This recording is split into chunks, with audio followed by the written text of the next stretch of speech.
Assalamualaikum warahmatullahi wabarakatuh. Halo semuanya, saya Rawadatul Wasya. Di sini saya akan membahas tentang filsafat Islam dan pendidikan.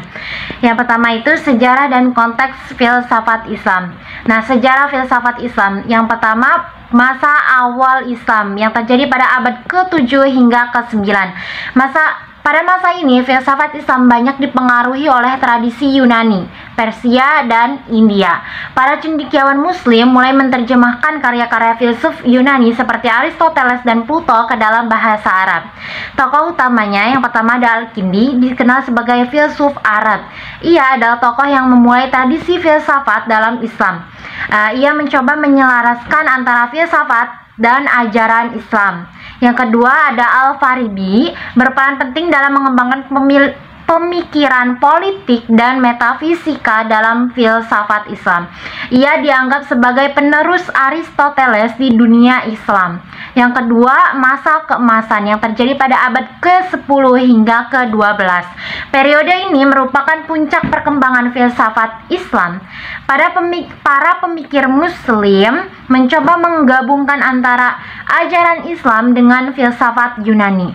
Nah, tokoh utamanya yang pertama Ibnu Sina, dikenal sebagai salah satu filsuf terbesar dalam Islam, terutama dalam bidang metafisika dan epistemologi. Karyanya seperti The Book of Healing and The Canon of Medicine menjadi rujukan utama selama beradab-adab. Yang kedua ada Al-Ghazali. Meskipun awalnya terlibat dalam filsafat, akhirnya menjadi kritikus tajam terhadap filsafat. Dalam karyanya Tahafut al-Falasifa atau keruntuhan para filosof, ia menolak beberapa aspek pemikiran filsafat, terutama terkait dengan metafisika. Yang ketiga ada Ibnu Rushd. Ibnu Rushd sebagai pembela Aristotelianisme, ia menulis karya Tahafut al-Tahafut, keruntuhan dari keruntuhan, sebagai jawaban terhadap Al-Ghazali. Ibnu Rushd memiliki pengaruh besar terhadap perkembangan filsafat di dunia barat. Yang ketiga ada masa pasca klasik yang terjadi pada abad ke-13 hingga ke-18. Pada periode ini filsafat Islam mengalami penurunan di dunia Arab, tetapi tetap berkembang di Persia, India, dan wilayah lainnya. Nah, tokoh utamanya yaitu Suhrawardi dengan filsafat iluminasi atau pengembangan seni dan budaya. Mencoba untuk menggabungkan metafisika dengan elemen mistisme atau mistis. Yang kedua ada Mulla Sadra, seorang filsuf Syiah yang mengembangkan filsafat transendental yang dikenal dengan filsafat tertinggi, berupaya menggabungkan wahyu, akal, dan mistisme atau mistis. Yang keempat ada filsafat Islam modern yang terjadi pada abad ke-19 hingga sekarang. Pada periode ini filsafat Islam mulai berhadapan dengan tantangan modernitas dan kolonialisme. Para filsuf Islam Muslim modern mencoba untuk menafsirkan kembali ajaran Islam pada konteks dunia modern. Nah, tokoh utamanya yang pertama ada Jamaluddin Al-Afghani dan Muhammad Abduh. Pada tokoh pembaharu yang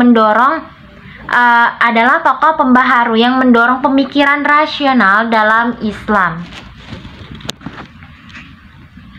Yang kedua ada Muhammad Iqbal dari India, Pakistan. Dalam karyanya seperti Reconstruction of Religion in Islam mencoba merekonstruksikan filsafat Islam dengan pendekatan yang lebih dinamis atau fleksibel dan relevan bagi dunia modern. Yang ketiga ada Sayyid Muhammad Nas, adalah salah satu filsuf Islam kontemporer atau modern yang menekankan pentingnya tradisi dalam menghadapi modernitas dan globalisasi. Yang selanjutnya ada konteks filsafat Islam. Yang pertama ada metafisika dan teologi. Para filsuf Islam banyak merenungkan konsep keesaan Tuhan atau tauhid dan sifat-sifatnya. Selain itu, mereka juga berusaha menjelaskan asal-usul alam semesta serta hubungan antara jiwa dan tubuh. Yang kedua adalah filsafat dan agama. Nah, Para filsuf seperti Al-Farabi, Ibnu Sina, dan Ibnu Rushd mencoba mendamaikan akal dengan iman, dengan keyakinan bahwa akal dapat membantu memahami wahyu. Di sisi lain, para teolog seperti Al-Ghazali lebih menekankan pada wahyu dan mitisme, dengan sikap yang lebih skeptis atau kritis terhadap kemampuan akal murni untuk mencapai kebenaran absolut atau mutlak. Yang ketiga ada etika dan politik. Nah, filsuf Islam seperti Al-Farabi dan Ibnu Sina juga berfokus pada filsafat politik dan etika. Nah, yang keempat, pengaruh filsafat Yunani dan Persia. Nah, filsafat Islam secara signifikan dipengaruhi oleh pemikiran Yunani, terutama Aristoteles dan Plato, serta filsafat Persia kuno. Tradisi-tradisi ini disesuaikan dengan ajaran Islam untuk membentuk sebuah filsafat yang kaya akan pemikiran metafisik, etika, dan politik. Nah, lanjut sama tema yang kedua, yaitu konsep dasar filsafat Islam. Nah, konsep dasar filsafat Islam didasarkan pada perpaduan antara ajaran Islam dengan tradisi filsafat Yunani, Persia, dan India yang kemudian diserap dan dikembangkan oleh para pemikir Muslim. Nah, berikut adalah beberapa konsep dasar dalam filsafat Islam. Yang pertama ada keesaan Tuhan atau tauhid. Nah, para filsuf Muslim seperti Al-Farabi dan Ibnu Sina mengaitkan tauhid dengan gagasan metafisika tentang asal-usul alam semesta, di mana Tuhan dipahami sebagai sebab pertama atau al-ilah al-ula. Nah, yang kedua ada hakikat pengetahuan. Filsafat Islam juga membahas sumber dan hakikat pengetahuan. Pemikiran ini sering dikaitkan dengan teori akal, intelek, dan hati dalam memperoleh pengetahuan. Filsuf Muslim seperti Al-Ghazali dan Ibnu Rushd membedakan antara pengetahuan dan yang diperoleh melalui wahyu dan pengetahuan rasional yang didapat melalui akal. Yang ketiga ada wahyu dan akal. Beberapa filsuf seperti Al-Ghazali lebih condong kepada wahyu sebagai sumber utama, sementara Ibnu Rushd mendukung integrasi antara wahyu dan akal, menekankan bahwa keduanya tidak bertentangan melainkan saling melengkapi.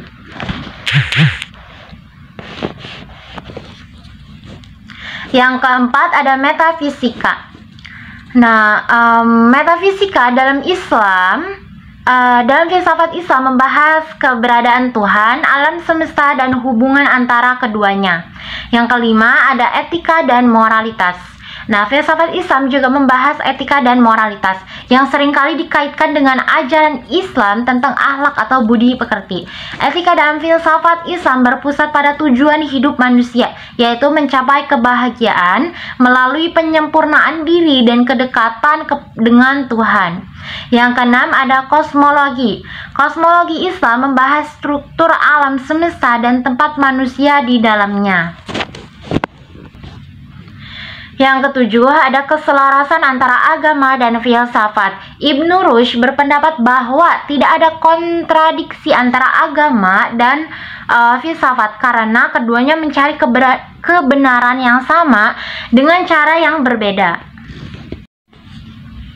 Yang subtema yang tiga yaitu pendidikan dalam Islam. Yang pertama, tujuan pendidikan dalam filsafat Islam. Dalam filsafat pendidikan Islam, tujuan utama pendidikan adalah membentuk individu yang memiliki kesalehan spiritual atau takwa, moral yang baik atau akhlak mulia, serta pengetahuan yang holistik.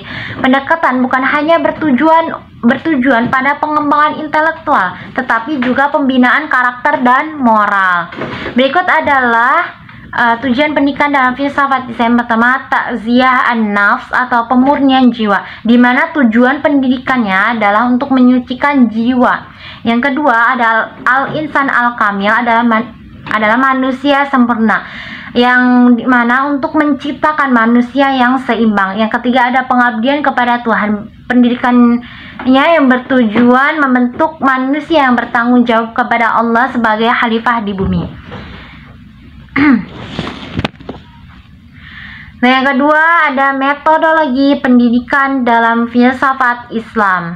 Nah, metodologi pendidikan dalam Islam menekankan pada keseimbangan antara teori dan praktik serta antara pengetahuan intelektual dan pengamalan spiritual. Dan yang pertama ada tadabbur atau perenungan yang menekankan pada perenungan mendalam terhadap ciptaan Allah, wahyu, dan alam semesta. Yang kedua ada taklim dan tarbiyah. Konsep taklim adalah transfer ilmu dari guru kepada murid, sementara tarbiyah adalah pengembangan karakter melalui proses pembinaan spiritual dan moral. Yang ketiga ada dialogis dan interaktif. Nah, Al-Farabi dari Ibnu Sina menekankan pentingnya metode dialogis dan diskusi dalam belajar. Yang keempat ada ijazah atau otoritas ilmu. Pada masa kemasan pendidikan Islam, seorang pelajar tidak hanya memperoleh ilmu tetapi juga memerlukan ijazah dari guru untuk mengajarkan ilmu yang sama, sehingga proses pendidikan sangat terstruktur dan bertanggung jawab. Nah, yang ketiga ada kurikulum pendidikan dalam filsafat Islam. Nah, kurikulum pendidikan Islam mencakup semua cabang ilmu pengetahuan, baik yang bersifat agama maupun ilmu-ilmu duniawi. Islam tidak memisahkan antara ilmu agama dan ilmu duniawi, keduanya saling melengkapi. Nah, yang pertama ilmu nakliyah atau ilmu agama, ilmu-ilmu yang bersumber dari wahyu. Dan yang kedua ilmu akliyah atau ilmu rasional, ilmu-ilmu yang berdasarkan akal manusia. Yang ketiga ada keseimbangan ilmu dunia dan akhirat, menciptakan keseimbangan antara ilmu untuk kehidupan dunia, misalnya ilmu kedokteran, ilmu ekonomi, dan ilmu yang mendekatkan manusia kepada Allah. Nah, yang keempat ada pengaruh historis dan kontemporer. Secara historis, pendidikan Islam mencapai puncaknya pada masa Abbasiyah dengan berdirinya lembaga-lembaga pendidikan seperti Bait al-Hikmah di Baghdad. Pada masa ini, karya-karya filsafat Yunani diterjemahkan dan dipelajari oleh ilmuwan muslim yang kemudian memperkaya konsep pendidikan dan filsafat Islam. Nah, secara kontemporer, lembaga-lembaga pendidikan Islam modern berupaya mempertahankan nilai-nilai pendidikan Islam tradisional sambil menyesuaikan diri dengan tantangan dunia modern. Nah, subtema yang keempat yaitu filsafat pendidikan Islam. Beberapa pandangan para ahli mengenai hal ini dapat diuraikan sebagai berikut. Yang pertama itu Ibnu Sina. Nah, pandangan dari Ibnu Sina menekankan pentingnya pendidikan yang menggabungkan pengetahuan teoritis dan praktis. Dan yang kedua dari Al-Farabi, Al-Farabi memandang pendidikan sebagai sarana untuk mencapai kebahagiaan dan kebaikan dalam masyarakat. Yang ketiga Ibnu Khaldun. Ibnu Khaldun berpandangan bahwa dalam karyanya yang bernama Muqaddimah membahas tentang pentingnya pendidikan dalam membangun masyarakat dan perkembangan individu. Yang keempat ada Al-Ghazali. Al-Ghazali menekankan integrasi antara pendidikan agama dan duniawi. Yang kelima ada Syekh Muhammad Naqib Al-Attas. Al-Attas berpendapat bahwa pendidikan Islam harus berfokus pada pembentukan kepribadian yang baik dan pemahaman yang mendalam tentang nilai-nilai Islam. Dan lanjut adalah prinsip-prinsip Islam dan praktik pendidikan mencakup beberapa aspek penting yang dapat diimplementasikan dalam kurikulum, metode pengajaran, dan interaksi di lingkungan pendidikan. Yang pertama itu ada tauhid atau keesaan Allah. Dalam pendidikan ini berarti bahwa semua pengetahuan dan nilai harus diselaraskan dengan ajaran Islam dan tujuan akhir kehidupan sebagai makhluk sebagai bentuk ibadah kepada Allah. Yang kedua ada ilmu dan pembelajaran. Pendidikan dalam Islam tidak hanya terbatas pada pengetahuan agama, tetapi juga meliputi ilmu pengetahuan duniawi. Yang ketiga ada akhlak, etika, dan moral. Nah, pendidikan Islam menekankan pengembangan akhlak yang baik. Ini merupakan bagian penting dalam pendidikan untuk membentuk karakter siswa. Yang keempat ada keadilan dan kesetaraan. Pendidikan Islam menekankan perlunya keadilan dan kesetaraan dalam memberikan kesempatan belajar kepada semua individu tanpa memandang latar belakang sosial atau ekonomi. Yang kelima ada tanggung jawab sosial dan kewajiban moral. Ini mencakup pengembangan rasa empati dan kepedulian terhadap orang lain. Yang keenam adalah pengajaran dengan kasih sayang dan keleluasaan. Dalam Islam, pendidik diharapkan untuk mengajarkan dengan kasih sayang dan kesabaran.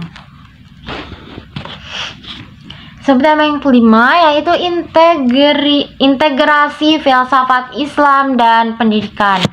Nah, beberapa dari para ahli mengenai pandangan dari ahli mengenai integrasi filsafat Islam dan pendidikan. Yang pertama dari Syekh Muhammad Naqib Al-Attas.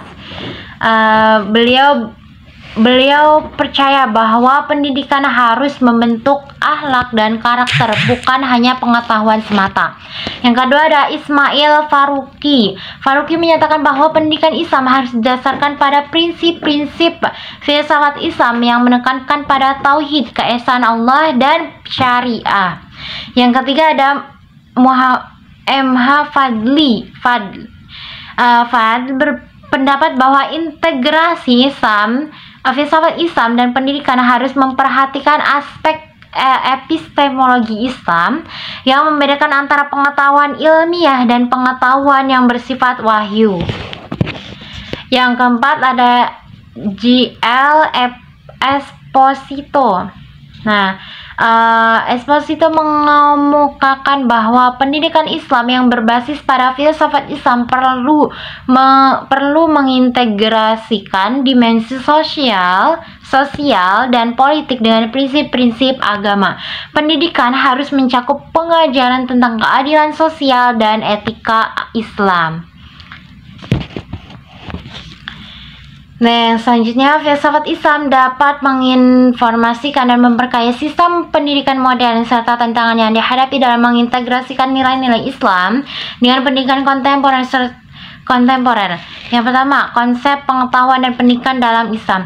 Filsafat Islam memandang pengetahuan sebagai sesuatu yang bersumber dari Allah dan merupakan jalan untuk mendekatkan diri kepada Allah. Konsep ini dapat memperkaya pendidikan modern dengan menekankan pentingnya niat dan tujuan dalam proses belajar. Yang kedua, ada etika dan moral dalam pendidikan. Filsafat Islam menekankan etika dan moral dalam pendidikan yang dapat diintegrasikan dengan sistem pendidikan modern untuk mengembangkan karakter dan integritas siswa. Yang ketiga, ada pendekatan holistik. Pendidikan dalam Islam seringkali bersifat holistik atau menggabungkan aspek spiritual, moral, dan intelektual. Nah, yang keempat ada tantangan integrasi. Yang keempat ada tantangan integrasi. Mengintegrasikan nilai-nilai Islam dalam pendidikan kontemporer menghadapi berbagai tantangan, termasuk perbedaan pandangan mengenai sekularisme, pluralisme, dan modernitas. Baik, cukup sekian dari saya, kurang lebihnya mohon maaf. Wassalamualaikum warahmatullahi wabarakatuh.